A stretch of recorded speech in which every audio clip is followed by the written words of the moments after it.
The flowering buds develop in the mid-portion of the canes. The fertile buds will not open properly if the growth of the shoot is continuous. It will result in poor crop. To enable proper flowering, pruning is quite essential. Vegetative growth of the grapevine is limited in North India due to severe winter. Hence, pruning once in January is sufficient. But in South India, growth of the vine is continuous and vigorous. Hence, it needs pruning once in winter and again in summer.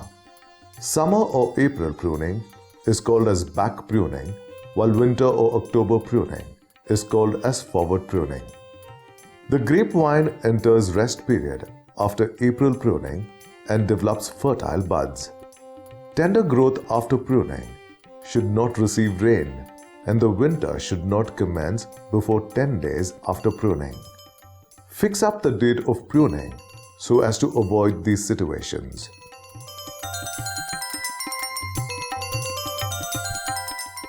Summer pruning is done in March-April in Maharashtra, Andhra Pradesh and Karnataka, and in June in Tamil Nadu. Only 1 or 2 buds of tertiary shoots are retained on secondary shoot in back pruning. These buds give out healthy and stout shoots. Winter pruning is done in the last week of September or before October end. December month is the right time in Tamil Nadu. Shoots grown for 6 months after summer pruning are pruned to the required length. Number of buds on the shoot to be retained depends on the variety and the thickness of the cane.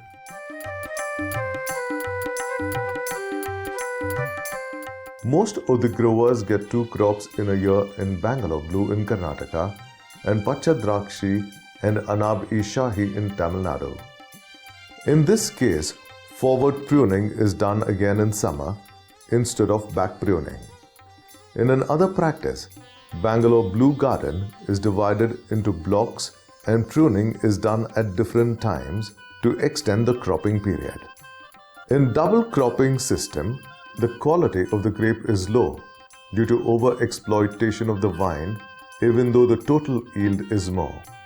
It increases pest and disease buildup also. Hence, 1 crop per year is the best practice.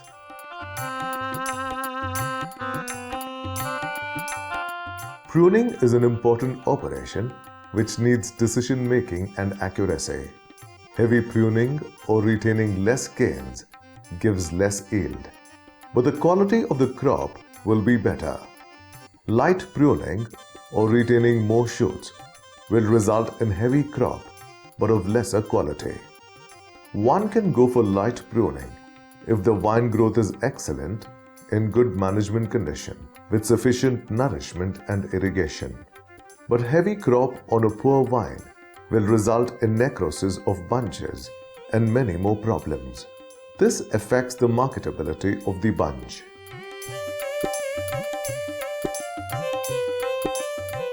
Medium or less crop is advisable if the last season crop was heavy. Grapevine has its own limitation to nourish the bunch. One may retain more number of canes for flowering on healthy vines with vigorous growth. Go for heavy pruning of weak vines. All the canes will not flower equally. Canes away from the main trunk are more fertile. Hence, you may retain more number of canes. Retain fewer canes near the trunk.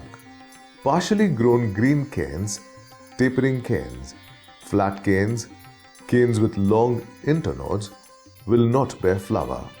Hence, cut them off at the base itself. It is better to retain lengthier thick canes and shorter thin canes for optimum crop. As a thumb rule, do not retain more than 1 cane per 1 square foot area.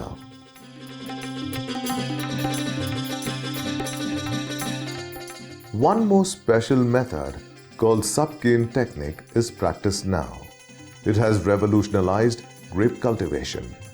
Here the shoot is pinched off after 5 leaves after 30 to 35 days after back pruning. 1 or 2 sub-canes are allowed to grow on this main cane. This restricts lengthy growth of the main cane. The buds on the middle portion of the cane develop flower primordial. This helps for better decision making during forward pruning, resulting in better crop. This technique avoids retention of unnecessary lengthy shoots also.